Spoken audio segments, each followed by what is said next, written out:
What's up guys, it's Jackbuzza and today I'm going to be showing you a few of the best new Lightfall and Season 20 weapons that you should be farming right now. Only one of these weapons isn't craftable, and I'll also be going over what I believe the best possible perk combinations are for each weapon. If you do find this video helpful, don't forget to like and subscribe, it helps heaps. But let's get straight into the first weapon. So let's start with the brand new Harsh Language Waveframe Grenade Launcher. Now it's no secret that Waveframe Grenade Launchers have dominated the special grenade launcher archetypes for a while now, and the Harsh Language, in my opinion, beats out the Deafening Whisper as the best Void Waveframe. This is largely due to the amazing new perks that can roll on this weapon. This thing is a bit tough to farm because it is a random drop and it is not craftable. So in the first column we have Envious Assassin, which will allow you to overflow your magazine after getting kills with another weapon. This works perfectly on a special weapon because you'll get a few kills with your primary, swap to your grenade launcher to fire off a few quick shots. This can also be used as another way to auto load your grenade launcher. You just need to get some kills with another weapon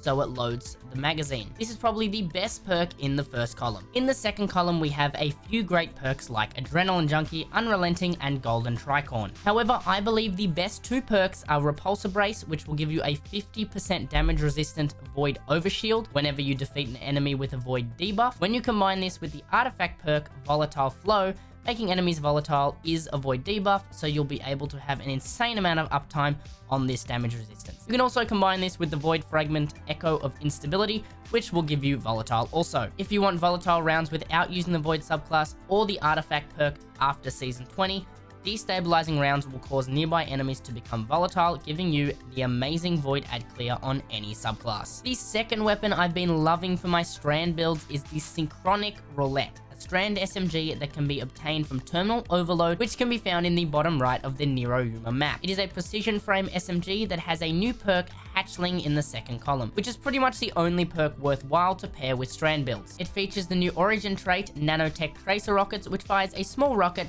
after scoring multiple hits on an enemy, very similar to the Quicksilver Storm. In the first column, it's really a pick which perk you prefer most. However, I think Envious Assassin is another good selection here, just to boost the mag size, but there's no clear best perk in this column. Now, I know most of you are like me and tried to farm the Wendigo but couldn't get a good roll. Well, no worries, the new Void Heavy Grenade Launcher, Regnant, can rival the Wendigo's damage output, and this weapon can be obtained from Season of Defiant engrams, and focusing, it can also be crafted. However, at the time of filming, there is a bug that allows you to pull a random rolled version of this weapon from collections, so do that if you have the resources. And this grenade launcher has some amazing perks. You'll obviously want spike nades if you're going for boss DPS, but in column 1 we have Envious Assassin and auto loading holster, and in column 2 we have Cascade Point or Explosive Light. If you're not going to be using it for boss DPS, you can roll Repulsor Brace in column 1 and destabilizing rounds on column 2, making this an S tier grenade launcher to farm and craft for both ad clear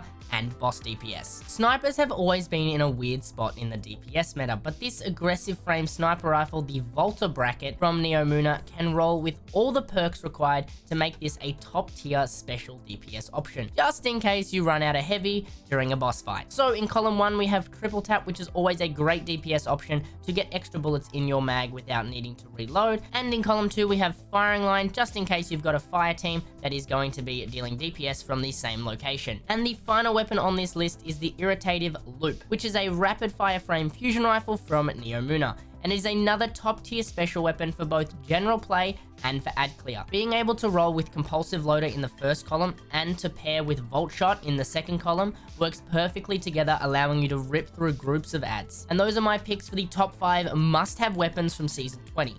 What weapons have you been loving? Let me know in the comments. That's all for today's video. If you did find it helpful, make sure you do like, comment, and subscribe. It does help a ton, and I will see you in the next one, Guardians.